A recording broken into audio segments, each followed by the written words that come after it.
कि तोर देह पलंग के पाटी लागे कि तोर देह पलंग के सखी पीके पिया जबावे आधी राती लागे कि तोर देह पलंग के पाटी लागे कि तोर देह पलंग के पाटी कब नीचे कब ऊपर करे भड़ी कमर मोरा दर्द करे लागत सखी बड़ी हरज करे का कहे सखी बड़ी हरज करे तब तमान रज रज करे रे रात में जब जब मदद करे भड़ी कमर मोरा दर्द करे रात में जब जब मदद करे भड़ी कमर मोरा दर्द करे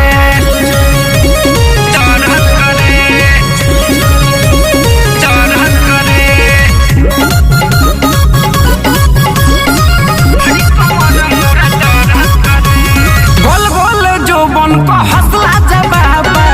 एहनु धीरज के आदत खराब बा एहनु धीरज के आदत खराब बोल बोल जो बन को हौसला जबाबा एहनु सागर के आदत खराब बा एहनु सागर